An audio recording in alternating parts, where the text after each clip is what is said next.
Hello friends, நம்ம மொபைலில் நம்ம எல்லாருமே பண்ணக்கூடிய பெரிய தப்பு என்னன்னா மொபைலுக்கு ரெஸ்ட்டே கொடுக்கறது கிடையாது. கம்ப்யூட்டரில் ஒர்க் பண்ணுறவங்க கூட ஷட் டவுன்னு கொடுத்துட்டு க்ளோஸ் பண்ணிட்டு தான் போகிறாங்க. ஆனால் நமக்கு தெரிஞ்ச வரைக்கும் மொபைலுக்கு ரெஸ்ட் கொடுக்கறது கிடையாது. அதுவே ஆஃப் ஆனால் தான் உண்டு. நம்ம முழிச்சிட்டு இருக்கிற வரைக்கும் நம்ம மொபைலில் ஒர்க் பண்ணுறோம், நம்ம தூங்குற டைமு அதுக்கு சார்ஜ் போடுறோம். ஸோ இந்த மாதிரி ரெஸ்ட்டே இல்லாமல் மொபைல் ஒர்க் ஆச்சுன்னா சீக்கிரமாகவே மொபைல் பர்ஃபார்மன்ஸ் லாஸ் ஆகும், பேட்டரி டேமேஜ் ஆகும். ஒரு 3 இயர்ஸ் வரைக்கும் வச்சுக்கலாம்னு சொல்லி பிளான் பண்ணி வாங்கின உங்கள் மொபைல் 1 இயர்லயே ஸ்பாயில் ஆயிரும். ஸோ நீங்க ரெஸ்ட் எடுக்கிற டைம்ல உங்க மொபைல் ஆட்டோமேட்டிக்கா ஆஃப் ஆகிற மாதிரியும், நீங்க எந்திரிக்கிற நேரத்தில் உங்க மொபைல் ஆட்டோமேட்டிக்கா ஆன் ஆகிற மாதிரியும் நம்ம செட் பண்ணிக்க முடியும். இந்த ஃபியூச்சர் உங்க விவோ மொபைல் இருக்கு. அதை எப்படி எனேபிள் பண்றதுங்கிறதா இந்த வீடியோவில் நம்ம பார்க்க போறோம். அதே மாதிரி ஒன்று கவனிச்சுங்க, தயவு செஞ்சு நைட் டைம்ல உங்க மொபைலுக்கு சார்ஜ் போட வேண்டாம். அதே மாதிரி உங்க மொபைலை தலையணைக்கு அடியிலையோ தலையணைக்கு பக்கத்துலயோ உங்க தலைக்கு பக்கத்துலயோ வச்சு தூங்க வேண்டாம். ஓகே, நம்ம வீடியோக்குள்ள வருவோம். ஃபர்ஸ்ட் உங்க விவோ மொபைல்ல செட்டிங்ஸை ஓபன் பண்ணிக்கங்க. லைட்டா ஸ்க்ரோல் பண்ணி ஷார்ட்கட் சன் அக்சஸபிலிட்டியை கிளிக் பண்ணிக்கங்க. இதுல பாட்டம்ல பாத்தீங்கன்னா ஷெட்யூல்டு டாஸ்க்னு இருக்கும், அதை கிளிக் பண்ணிக்கங்க. இதுக்குள்ள நிறைய ஃபீச்சர்ஸ் இருக்கு. மற்ற ஃபீச்சர்ஸ் என்னங்கிறத சிம்பிளா சொல்றேன். இதுல பாருங்க, ஷெட்யூல் வைப்ரேஷன் மோட். நீங்க ஆபீஸ்லயோ காலேஜ்லயோ இருக்கீங்க, டெய்லியும் ஒரு பர்டிகுலர் நேரத்துல இந்த நேரத்துல இருந்து இந்த நேரம் வரைக்கும் எனக்கு வைப்ரேஷன் மோட்ல மாறிடணும் அப்படின்னு நீங்க நினைச்சீங்கன்னா இந்த ஆப்ஷனை ஆன் பண்ணிக்கலாம். இதுக்குள்ள எந்த டைம்ல இருந்து எந்த டைம் வரைக்கும் உங்களுக்கு வைப்ரேஷன் மோட் மாறணும் அப்படிங்கறத நீங்க பிக்ஸ் பண்ணிக்க முடியும். டெய்லியும் இந்த டைம்ல வைப்ரேஷன் மோட்ல மாறணுமா இல்ல வீக்லி மண்டே டு ஃப்ரைடே மட்டும் வேணுமாங்கிறத இங்க செட் பண்ணிக்க முடியும். இந்த ஆப்ஷன் நீங்க கிளிக் பண்ணி பாருங்க. இதுலயே ஃப்ரம் டு, அதே மாதிரி டெய்லிமா, மண்டே, டியூஸ்டே, வெட்னஸ்டே, தர்ஸ்டேங்கிறது எல்லாமே இருக்கும்.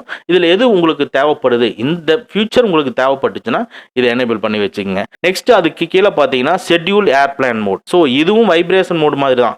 ஒரு பர்டிகுலர் டைம், இந்த டைம்ல இருந்து இந்த டைம் வரைக்கும் எனக்கு வைப்ரேஷன் மோட் வேணும்னு நம்ம ஃபிக்ஸ் பண்றோம். அதுக்கு பதிலாக இந்த டைம்ல இருந்து இந்த டைம் வரைக்கும் எனக்கு ஏர்பிளான் மோட் செட் பண்ணணும் அப்படிங்கிறது இங்க செட் பண்ணிக்கலாம். இதுக்குள்ள போய் பாருங்க. இது யூஸ் ஆச்சுன்னா எனேபிள் பண்ணிக்கங்க. நம்ம இப்போ ஆட்டோமேட்டிக்கா மொபைல் ஆஃப் ஆகி ஆன் ஆகுறது எப்படிங்கிறத பார்ப்போம். அதுக்கு டாப்ல இருக்கிற scheduled power on of click பண்ணிக்கங்க. இதுல பாருங்க, ஷெட்யூல்டு பவர் ஆன். இது எதுக்குன்னா உங்க மொபைல் எந்த டைம்ல ஆன் ஆகணும்னு நீங்க செட் பண்ணிக்கலாம். இதுல 2 கேட்டகரி கொடுத்திருக்காங்க.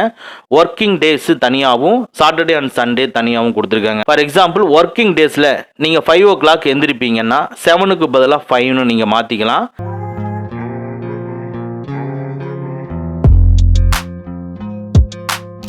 சாட்டர்டே சண்டேக்கு 7க்கு நீங்கள் எந்திருப்பீங்கன்னா 8:30க்கு பதிலாக 7 நீங்கள் மாற்றிக்கலாம். ஸோ இதுக்குள்ளே போய் பாருங்கள். இதுக்குள்ளே போய் பார்த்தீங்கன்னா நீங்கள் சேஞ்ச் பண்ணிக்கலாம். ஸோ நீங்கள் இங்கே எந்த டைம் ஃபிக்ஸ் பண்ணுறீங்களோ அந்த டைமுக்கு உங்கள் மொபைல் ஆன் ஆகும். அதுக்கு கீழே பார்த்தீங்கன்னா ஷெட்யூல்டு பவர் ஆஃப். நம்ம மேலே பார்த்தது எத்தனை மணிக்கு மொபைல் ஆன் ஆகணும்னு பார்த்தோம். அதுக்கு கீழே இப்போ இருக்கிறது எத்தனை மணிக்கு நைட்டு உங்கள் மொபைல் ஆஃப் ஆகணுங்கிறத இங்கே ஃபிக்ஸ் பண்ணிக்கலாம். இதுலேயும் 2 கேட்டகரி கொடுத்துருக்காங்க. ஒர்க்கிங் டேஸ் தனியாகவும் சாட்டர்டே அண்ட் சண்டே தனியாகவும் கொடுத்துருக்காங்க. ஸோ நைட்டு நீங்கள் எத்தனை மணிக்கு தூங்க போகிறீங்களோ அந்த டைமை இங்கே ஃபிக்ஸ் பண்ணிக்க போகலாம். நைட்டு 11 மணிக்கு தூங்குவீங்கன்னா 11 o'clock நீங்கள் ஃபிக்ஸ் பண்ணிக்கிங்க. ஆட்டோமேட்டிக்காக உங்கள் மொபைல் 11 மணிக்கு சுவிட்ச் ஆஃப் ஆயிரும். நீங்கள் மேலே பவர் ஆன் வந்து 5 o'clock கொடுத்துருந்தீங்கன்னா நைட்டு 11 மணிக்கு சுவிட்ச் ஆஃப் ஆயிட்டு மார்னிங் 5 o'clock ஆட்டோமேட்டிக்கா ஆன் ஆகும். ஸோ இந்த ஷெட்யூல் பவர் ஆன் ஆஃப் ஃபீச்சரை weekly once or twice follow பண்ணிட்டு வந்தீங்கன்னா உங்க மொபைலோட பர்ஃபார்மன்ஸ் நல்லா இருக்கும், லாங் லைஃபும் கொடுக்கும். ஓகே ஃப்ரெண்ட்ஸ், அவ்வளோதான். இந்த வீடியோ உங்களுக்கு பிடிச்சிருந்தா லைக் பண்ணுங்க, உங்க நண்பர்களுக்கு மறக்காம ஷேர் பண்ணுங்க. இந்த மாதிரி டெக்னிக்கலான விஷயங்களை நீங்க தெரிஞ்சுக்கணும்னா நம்ம சேனலை மறக்காம சப்ஸ்கிரைப் பண்ணிக்கங்க. கூடவே இருக்கிற பெல் ஐக்கானை பிரஸ் பண்ணிக்க. நம்மளுடைய அடுத்த வீடியோ உங்களுக்கு உடனுக்குடன் தெரிய வரும். Thank you friends, thank you very much. See you again in next videos.